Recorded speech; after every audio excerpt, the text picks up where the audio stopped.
It's one small step for man, one giant leap for mankind. Good morning and welcome to another episode of Cameras, Leica 3B, and Coffee. Stumptown, Holler Mountain.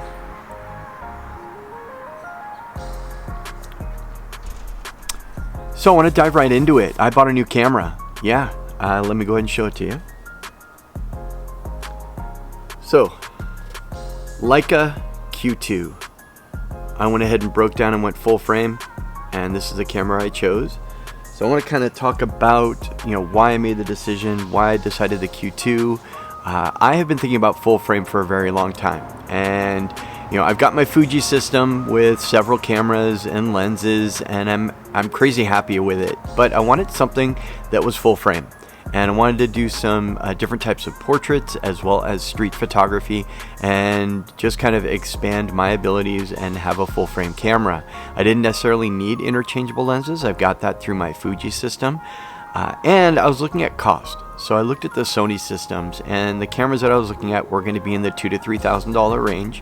And lenses, you're looking at close to $2,000 for the G Master lenses. So I'd need probably 2 or 3 different lenses to get started. So I was looking at a total of about $10,000 to $12,000 total investment.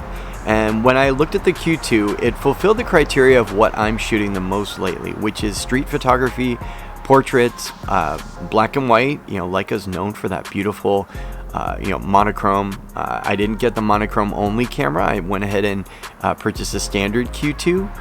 And first impressions, I'm crazy in love with it. It has a macro mode, which is something I haven't done a lot of, and I'm curious to do some work in that as well.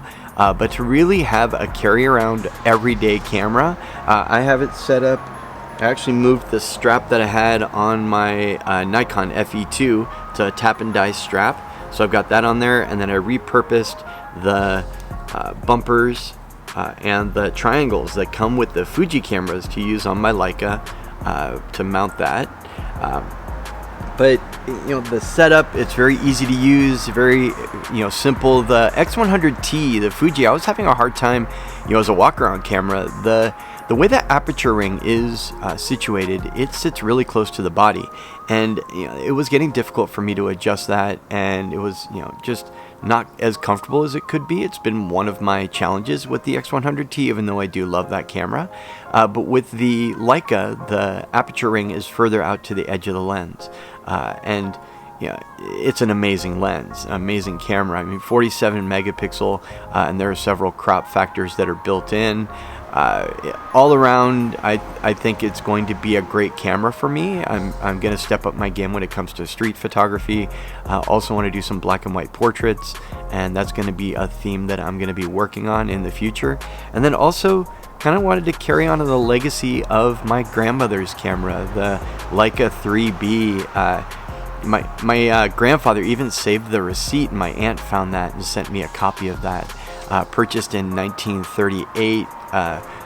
Just amazing history with that camera and my grandmother. And I've always wanted a Leica, but I never really could afford one. And now I'm in a different position, and I was able to swing it.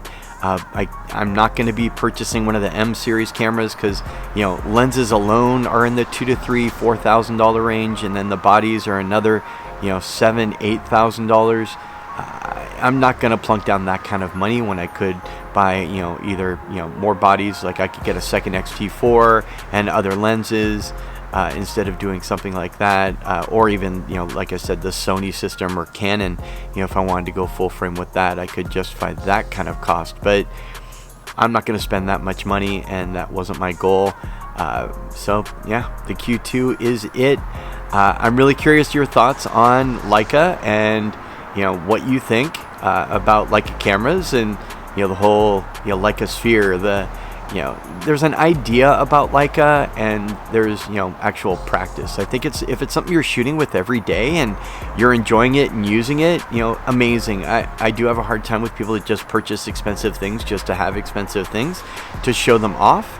But I think if you actually show images and you're working in images on a regular basis, which is what I am doing, and I'll hopefully be proving that to you in the future and show you some images that I'm taking with that camera. and go ahead and share that as well as my Fuji system, and carry excuse me, as well as carry that on. Excuse me for a second. So, I'll be sharing both Fuji and Leica in the future on this channel, as well as on my Instagram page under the same name, Photo Foray, so you can check that out. Hopefully get more content going on there and have some fun with the black and white features of that Leica. And just having a carry around camera that I'll want to shoot with more is, another thing. The Leica is just, it's fun to shoot with, and it's so easy to use, and it's along the same lines of the Fujis, where everything is tactile and on the camera itself, and you're able to change things pretty quickly in the moment, not having to go into menu systems, and it's a lot of fun. So looking forward to diving deep into that in the future. So I'm curious your thoughts. I hope you've enjoyed this, and yeah, I'll be bringing some images from beautiful Mammoth Lakes, California here in the future. Taking a little trip there to the eastern slope of the Sierras. I actually lived there for a few years, and I get to show that to my family for the first time. So I'm really excited about that, and just making a ton of images while I'm there and sharing those with you. It's going to be a mixture of video from the X-T4 as well as stills from the Leica. I'm also going to test out the video capabilities of the Leica. I'm really curious, what video looks like coming out of that camera. So show you some samples of that as well. If there's anything you're interested in seeing, please let me know in the comments below.